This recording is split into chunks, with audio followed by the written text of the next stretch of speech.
ತಂದೆ ಮಾರಿರೋಂಥ ಆಸ್ತಿಯನ್ನು ಎಷ್ಟು ದಿನದೊಳಗೆ ಮಕ್ಕಳು ವಾಪಸ್ ಪಡಿಬಹುದು ಅಂತೇಳಿ ಈ ವಿಡಿಯೋದಲ್ಲಿ ತಿಳಿಸ್ತಾ ಇದ್ದೀನಿ. ಇಂದು ಜಮೀನು, ಕೃಷಿ ಭೂಮಿ ಎನ್ನದೇ ಎಲ್ಲ ಜಾಗದಲ್ಲಿಯೂ ಮನೆ ಕಟ್ಟುವುದು, ಇತರೆ ಕಟ್ಟಡ ಕಟ್ಟುವುದು ಸಾಮಾನ್ಯ ವಿಚಾರ ಆಗಿದೆ. ಹಾಗಾಗಿ ಭೂಮಿ ಲಭ್ಯ ಇರುವ ಮಟ್ಟವೇ ಭಾರಿ ಕಡಿಮೆ ಎಂದು ಹೇಳಬಹುದು.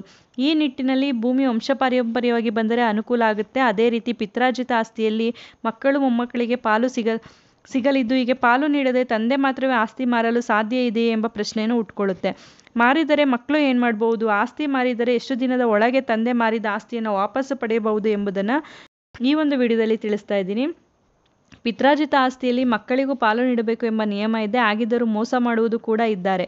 ಪಹಣಿಯಲ್ಲಿ ಮಕ್ಕಳ ಹೆಸರು ಆಗದೆ ಪಿತ್ರಾರ್ಜಿತ ಆಸ್ತಿ ಮಾರುವಾಗ ಏಕಮಾತ್ರ ಹೆಸರು ಹಾಕಿದರೆ ಆಗ ಸಂಪೂರ್ಣ ಏಕಸ್ವಾಮ್ಯದ ಆಸ್ತಿ ಮಾರುವ ಹಕ್ಕು ತಂದೆಗೆ ಸಿಗುತ್ತದೆ. ಮಕ್ಕಳಿಗೆ ನೀಡಿದ ಆಸ್ತಿ ಬೇರೆ ಅವರಿಗೆ ಮಾರಾಟ ಮಾಡಿದರೆ ಆಸ್ತಿಯನ್ನು ಕಾನೂನಾತ್ಮಕವಾಗಿ ಮರಳಿ ಪಡೆಯಲು ಅವಕಾಶ ಇದೆ. ಹಿಂದೆಲ್ಲ ಮಕ್ಕಳ ಗಮನಕ್ಕೆ ಬಾರದೆ ತಂದೆ ಆಸ್ತಿ ಮಾರಿದ ಪ್ರಮಾಣ ಅಧಿಕವಾಗಿತ್ತು. ಆಗ ಜಗಳ ವೈಮನಸ್ಸು ಆದಾಗ ಪಂಚಾಯಿತಿ ಮಾಡಿ ರಾಜಿ ಮಾಡಿಸಿ ಪರಿಹಾರ ಕಂಡುಕೊಳ್ಳಲಾಗುತ್ತಿತ್ತು. ಈಗ ಎಲ್ಲವೂ ಕಾನೂನಾತ್ಮಕ ಹೋರಾಟವೇ ಆಗಿದೆ. 18 ವರ್ಷ ಮೀರಿದವರಿಗೆ ಪಿತ್ರಾರ್ಜಿತ ಆಸ್ತಿಯಲ್ಲಿ ಪಾಲು ನೀಡಬೇಕು ಎಂಬ ನಿಯಮ ಇದ್ದು, ದಾವೆ ಹೂಡಿದರೆ ಆಸ್ತಿ ಹಿಂಪಡೆಯಬಹುದು. ತಂದೆ ಆಸ್ತಿಯನ್ನು ಮಾರಾಟ ಮಾಡಿದರೆ ಆಗ ಮಾರಾಟ ಆಗಿದ್ದ ದಿನಾಂಕದಿಂದ 3 ವರ್ಷದ ಒಳಗೆ ದಾವೆ ಹೂಡಿದರೆ ತಮಗೆ ಬರಬೇಕಾದ ಆಸ್ತಿ ಪಡೆಯುವ ಹಕ್ಕು ಇರಲಿದೆ. ಮಕ್ಕಳ ವಯಸ್ಸು 16, 17, 18 ವರ್ಷ ತುಂಬಿದ ಬಳಿಕ 3 ವರ್ಷದ ಒಳಗೆ ತಂದೆ ಆಸ್ತಿ ಮಾರಿದ ವಿರುದ್ಧವಾಗಿ ವಿಚಾರ ಮಂಡಿಸಿ ದಾವೆ ಹೂಡಬಹುದು. ಅಂದರೆ ಆಸ್ತಿ ಬೇರೆಯವರಿಗೆ ಮಾರಾಟ ಮಾಡಿದ್ದ 3 ವರ್ಷದ ಒಳಗೆ ದಾವೆ ಹೂಡಿದರೆ ನ್ಯಾಯ ಸಿಗಲಿದೆ ಅಂತ ಹೇಳಿ ತಿಳಿಸಲಾಗಿದೆ. ಆಸ್ತಿ ಮಾರುವುದು ಅನಿವಾರ್ಯ ಆಗಿದ್ದಂಥ ಸಂದರ್ಭದಲ್ಲಿ ಆಸ್ತಿ ಮಾರಿದ ವಿಚಾರಕ್ಕೆ ಮಂಡಿಸಿದ ದಾವೆ ತಿರಸ್ಕೃತ ಕೂಡ ಆಗುತ್ತೆ. ಅಂದರೆ ತಮ್ಮ ಪೂರ್ವಜರ ಸಾಲ, ಮಕ್ಕಳ ವಿದ್ಯಾಭ್ಯಾಸ ಇತರೆ ಕಾರಣಕ್ಕೆ ಸಾಲ ಮಾಡಿ ಅದನ್ನು ತೀರಿಸಲಾಗದೆ ಮಕ್ಕಳ ಒಪ್ಪಿಗೆ ಪತ್ರ ಪಡೆದು ಆಸ್ತಿ ಮಾರಾಟದ ಮಾಡಿದರೆ ಆಗ ಮಕ್ಕಳು ಪುನಃ ತಮ್ಮ ತಂದೆ ಆಸ್ತಿ ಕೇಳಿ ದಾವೆ ಹಾಕುವ ಹಕ್ಕು ಇರಲಾರದು. ಹಾಗಾಗಿ ಮಕ್ಕಳು ಸಣ್ಣ ವಯಸ್ಸಿನಲ್ಲಿದ್ದಾಗ ತಂದೆ ಪಿತ್ರಾರ್ಜಿತ ಆಸ್ತಿ ಮಾರಿದರೂ ದಾವೆ ಹೂಡುವ ಮೂಲಕ ಆಸ್ತಿ ಹಿಂಪಡೆಯುವ ಒಂದು ಅಧಿಕಾರ ಇದೆ ಎಂದು ಹೇಳಬಹುದು. ಹಾಗಾಗಿ ಕೇಸನ್ನು ಆಸ್ತಿ ಮಾರಿದ ದಿನಾಂಕದಿಂದ 3 ವರ್ಷದ ಒಳಗೆ ಕೇಸ್ ಹಾಕಿ ಆಸ್ತಿಯನ್ನು ವಾಪಸ್ ಪಡೆಯಬಹುದು.